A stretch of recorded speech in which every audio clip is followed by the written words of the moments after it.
This is an email that I sent to a cold segment of my list to 191 people. They have never purchased from me, and they probably haven't heard from me for a few months. The call to action is to get proof your offer will sell, and it takes them to my sales page for high profit problems, which is my entry point into my value ladder. So it is a $47 offer.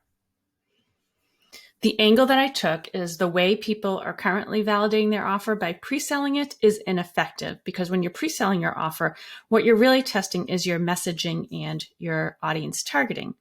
But if either one is off, you're going to mistakenly assume your offer won't sell, when really, if you create a different lens for your offer, you'll get very different results. So pre-selling is not an effective strategy for validating your offer.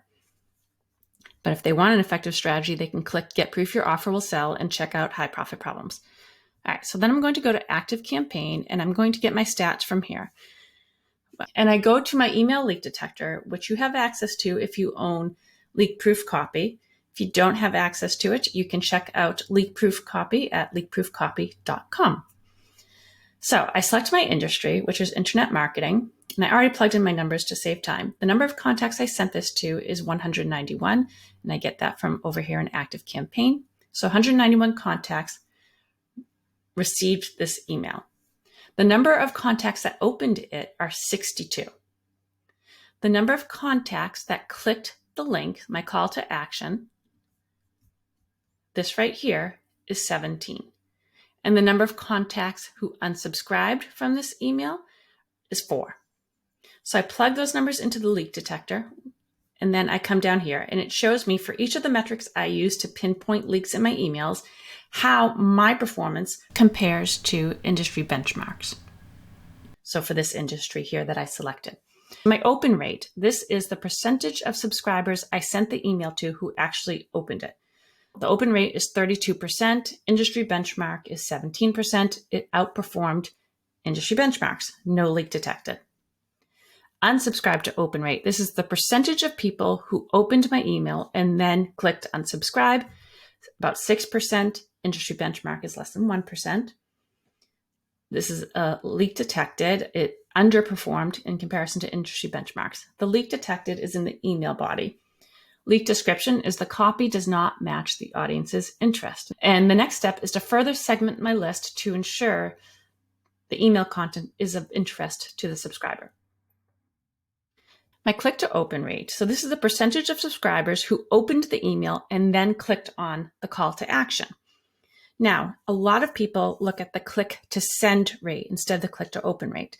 The click to send rate is the percentage of people you sent the email to who then clicked on the call to action. But that is not effectively measuring your call to action, because if they didn't open the email, then obviously they couldn't click on your call to action. And therefore, you can't use that data to measure how effective your call to action is. You can only measure the call to action based on how many people saw it and did and didn't click on it. So the click to open rate is 27%. Industry benchmark is 16%. So this email outperformed industry benchmarks, no leak detected. So based on this, I have one leak and it's in the email body, and I need to segment my list to make sure the content is relevant. Now, what you're not going to see in here, because it's out of scope for this page, is the conversion rate of this sales page. Of the 17 people who clicked on the call to action, 3 of those 17 purchased, which I was disappointed with that at first, but then I did the math, and that's a conversion rate of about 17%. So 17% of those who viewed this sales page purchased the product. And that's actually pretty high, considering the call to action here is incongruent with the headline here. Here I'm saying prove your offer will sell. So this is targeting people who already have an offer. Maybe they've built it out, but at the very least they have a good idea for an offer. This hook is for people who don't yet have an offer and want to craft mouthwatering offers. Buyers will be lapping off the floor. So the headlines are incongruent. If I made this headline to be along the lines of proving your offer will sell, I think I would have seen a higher conversion rate.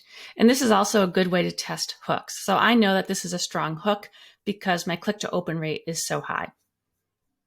And I know that this is a stronger hook for this audience than crafting mouthwatering offers. So that is how I identify leaks in my emails. If you want to pinpoint leaks in your emails, check out leakproofcopy.com.